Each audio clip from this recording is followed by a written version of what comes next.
গাৰ্গবিহীন আজি 11টা দিন আৰু এই প্ৰিয় শিল্পীগৰাকীৰ আজি আদ্য শ্ৰাদ্ধ সমগ্ৰ অসমৰ বিভিন্ন ঠাইত আচলতে ৰাজহুৱা আদ্য শ্ৰাদ্ধ অনুষ্ঠিত কৰিছে আৰু এই মুহূৰ্তত মই উপস্থিত আছোঁ মাজুলীৰ কমলাবাৰী মাজুলী জিলা সাংবাদিক সন্থাৰ প্ৰেক্ষাগৃহৰ প্ৰাংগণত মই উপস্থিত আছোঁ। মাজুলী জিলা জাতীয়তাবাদী যুৱ ছাত্ৰ পৰিষদ জুবিন গাৰ্গ ফেন ক্লাব আৰু মাজুলী জিলা সাংবাদিক সন্থাই আচলতে ৰাজহুৱা আদ্য শ্ৰাদ্ধ পাতিছে শিল্পীগৰাকীৰ অতনু আত্মাৰ চিৰশান্তিৰ কামনাৰে আচলতে শ্ৰদ্ধাঞ্জলি অনুষ্ঠান অনুষ্ঠিত কৰিছে আৰু মাজুলীৰ বিভিন্ন প্ৰান্তৰ পৰা আচলতে তেখেতৰ গুণমুগ্ধসকলে আহি এই আদ্য শ্ৰাদ্ধৰ অনুষ্ঠানত অংশগ্ৰহণ কৰাৰ লগতে শ্ৰদ্ধাঞ্জলি জ্ঞাপন কৰাৰ পৰিৱেশ মই দেখুৱাইছোঁ আৰু মোৰ কেমেৰা সতীৰ্থ মৃগনয়নে আচলতে এই পৰিৱেশ দেখুৱাইছোঁ।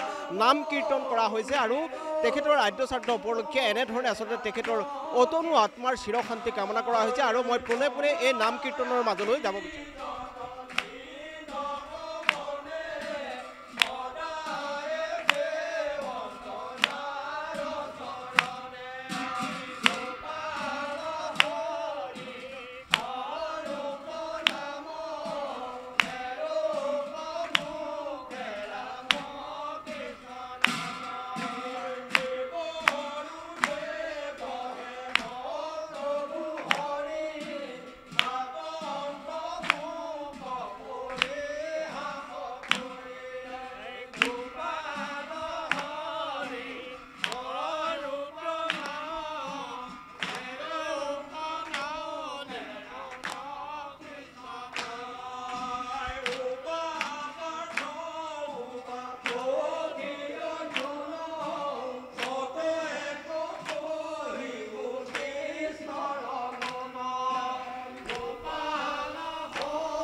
এনেধৰণে আচলতে ভকত বৈষ্ণৱসকলে নাম কীৰ্তন কৰা পৰিলক্ষিত হৈছে আদ্য শ্ৰাদ্ধ উপলক্ষে আৰু বিভিন্নজন লোক আহিছে। মই মন্তব্যও ল'ব বিচাৰিম।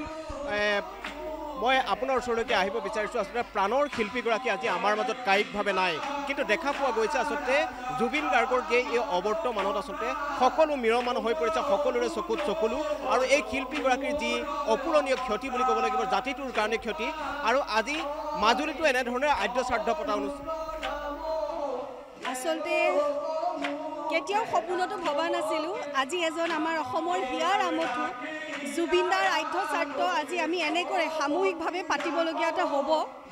আচলতে এই মুহূৰ্তখন খুব আৱেগিক, যিহেতু জুবিনদা অকল প্ৰত্যেকজন অসমীয়াৰ কাৰণে এতিয়া আমি দেখা পোৱা গৈছে তেওঁ ভগৱান তুল্য।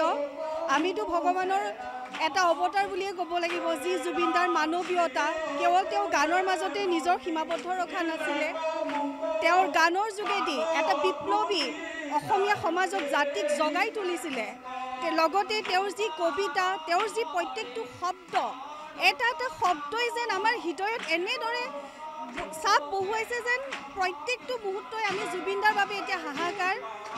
আচলতে কি কাৰণে কিয় হৈ গ'ল এই প্ৰশ্নটো এতিয়াও আমাৰ মাজত আছে।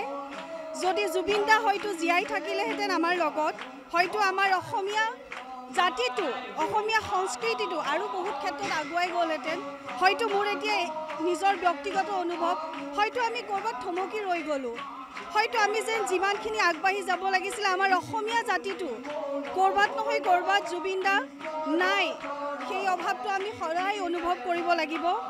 আৰু জুবিনদাৰ এই কেতিয়াও আমি কল্পনাই কৰা নাছিলোঁ আৰু মই আপোনালোকৰ চেনেলৰ জৰিয়তে এক আশা ক'ব বিচাৰিছোঁ গোটেই মাজুলীবাসী হৈ, যিকেইজনৰ অসাৱধানতাৰ কাৰণে আজি জুবিনদা আমাৰ মাজত নাই, যি আমাৰ অপূৰণীয় ক্ষতি হ'ল তাৰ বাবে যাতে আমি ন্যায় পাওঁ, যি আমাৰ মৰমৰ হিয়াৰ আমঠু নাইকিয়া হৈ গ'ল সেই ব্যক্তিকেইজনক চৰকাৰে বিশেষ ব্যৱস্থা লওক আৰু আমাক ন্যায় লাগে।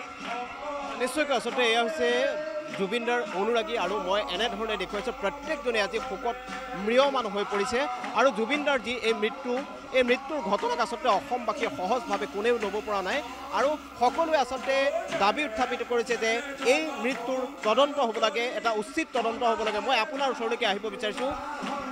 অকল্পনীয়ভাৱে আচলতে কোনেও কল্পনা কৰা নাছিলে এই প্ৰাণৰ শিল্পীগৰাকী যে আমাৰ মাজৰ পৰা হেৰাই যাব আৰু এই শিল্পীগৰাকীৰ যি মৃত্যুৰ ৰহস্যঘন যি মৃত্যু, এই মৃত্যুৰ তদন্ত সকলোৱে কামনা কৰিছে আৰু এই মুহূৰ্তটো আচলতে অসমৰ মানুহে এই মুহূৰ্তটো তেখেতক বিচাৰি আচলতে কান্দি হয়। আমি সম্পূৰ্ণ ন্যায় বিচাৰিছোঁ।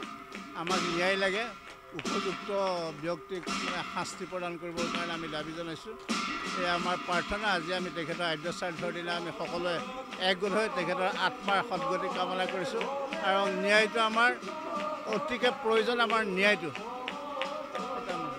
নিশ্চয়কৈ আচলতে সকলোৱে একেমুখে এই যি মৃত্যু অমৃত্যু যিগৰাকী শিল্পী আছিল জুবিন গাৰ্গ আৰু তেখেতে অসমবাসীৰ হিয়াৰ আমঠু আছিল, এই শিল্পীগৰাকীৰ মৃত্যুৰ পাছত আচলতে সমগ্ৰ অসমবাসী আজি শোকত ম্ৰিয়মান হৈ পৰিছে আৰু মাজুলীতো দেখা পোৱা গৈছে মাজুলী জিলা জাতীয়তাবাদী যুৱ ছাত্ৰ পৰিষদ, মাজুলী জিলাৰ যি জুবিন গাৰ্গ ফেন ক্লাব আছে আৰু মাজুলী জিলা সাংবাদিক সন্থাই এনেধৰণে ৰাজহুৱা আদ্য শ্ৰাদ্ধ অনুষ্ঠিত কৰিছে আৰু শিল্পীগৰাকীৰ প্ৰতি শ্ৰদ্ধাঞ্জলি জনাবৰ কাৰণে মাজুলীৰ বিভিন্ন প্ৰান্তৰ পৰা আচলতে এই আদ্য শ্ৰাদ্ধস্থলীত বিভিন্নজন লোক উপস্থিত হোৱা পৰিলক্ষিত হৈছে।